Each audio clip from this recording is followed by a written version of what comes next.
Welcome to How to Be the Dungeon Master from Guild of Imagination. I'm Patrick Stevens, and in this show, I provide tips on how you can start DMing and answer some questions that you may be unsure about. In this episode, I'm going to talk about murder mysteries and how you can run them in your games. Very excited for this one, so let's get started.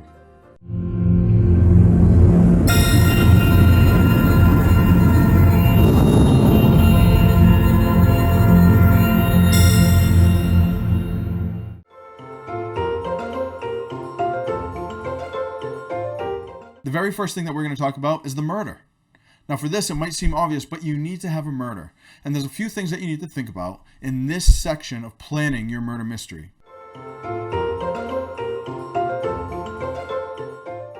Now the first thing that you need to think about is the victim. And I suggest that you have an NPC that the party likes, at least likes a little bit, as being your victim. And the reason I say that is because you don't want it to be someone they don't care about, because then they have no motivation to really do the investigation or find anything out about this in the first place. But you don't want it to be somebody that they care too much about, because at that point you could upset the party and it could take the air out of the campaign. So you got to find that sweet spot. It might be a bartender from a tavern that they have come across and they've liked a couple of times. Or it might be an NPC that has been nice to them or could have provided some useful information in the past, but they're not too attached to.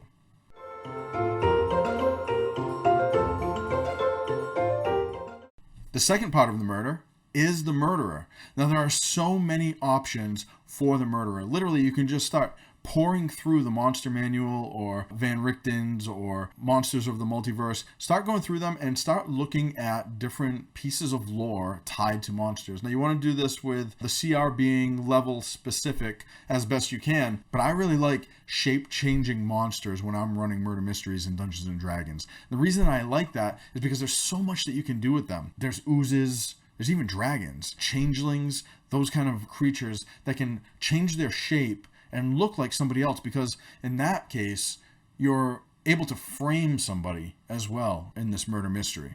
So start thinking about that. I once used a Rakshasa, and if you don't know what a Rakshasa is, go ahead and look it up. It's one of my favorite monsters, but I once used a Rakshasa in a murder mystery, and I had that Rakshasa impersonating Daggalt Neverember from Neverwinter, as the party had entered Neverwinter. So I had him impersonating it, and some people in the city saw Daggalt kind of committing these awful crimes, but it wasn't really him. So there was a murder mystery that was taking place, and then there was also this framing thing that was taking place.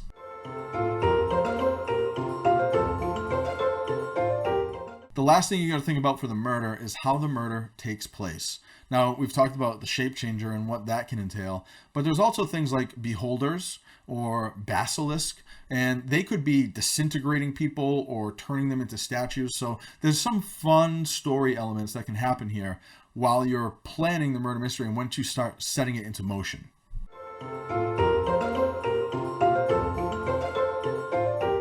Okay, now the second part is the suspect. We need to have a suspect. You need to have at least 3 to 5 people that the murderer could be. Because if you don't have that many, then you don't really have a mystery. You don't have any investigation to take place during your game time.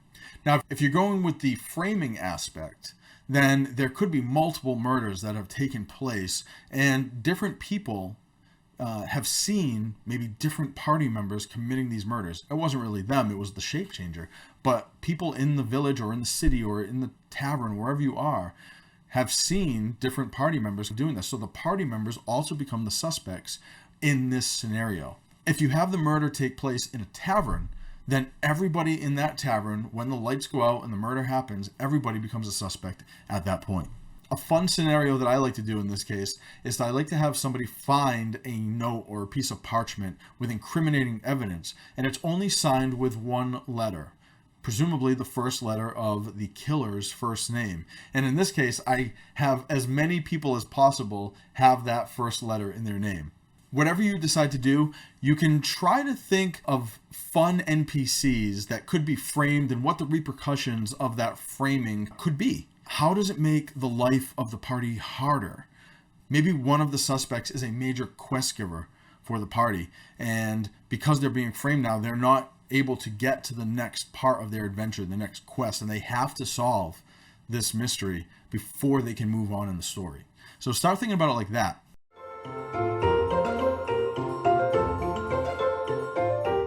The third thing that we need to think about is Sherlock. And what I mean by that is you need to have possibly an investigator. Now, this might be the PCs, but what if you have a party that really isn't motivated or they don't take initiative?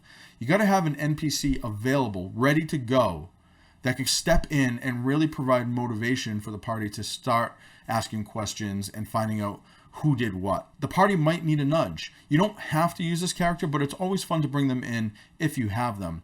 However, if you do have that party that is just not very willing to take initiative or not willing to talk, you can have the investigator come in, just have them in your back pocket, so that way you can keep the story moving and get the murder mystery in full swing.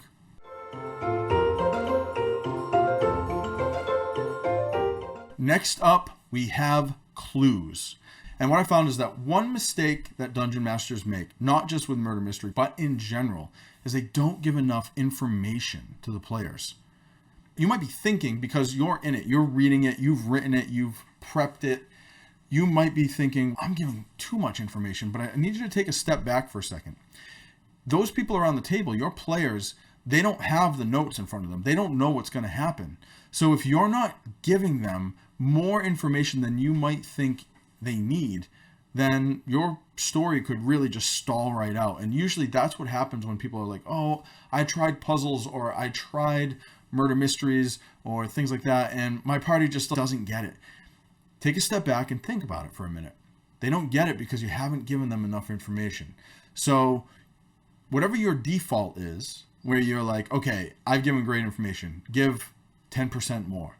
Give a few more clues, give a few more descriptions. That is really going to provide enough push for your party to start getting into it and really investigating. As an example of this, maybe Daggelt Neverember's advisor is the real murderer here.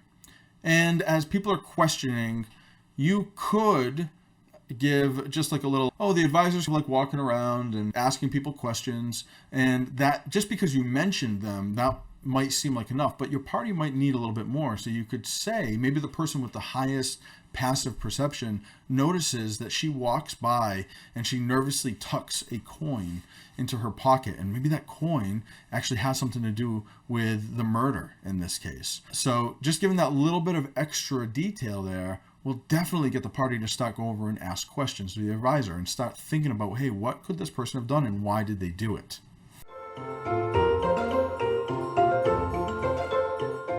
Finally, we have magic. And magic is a great opportunity for you with a murder mystery. And what I mean by that is that because this world has magic, you have divination magic.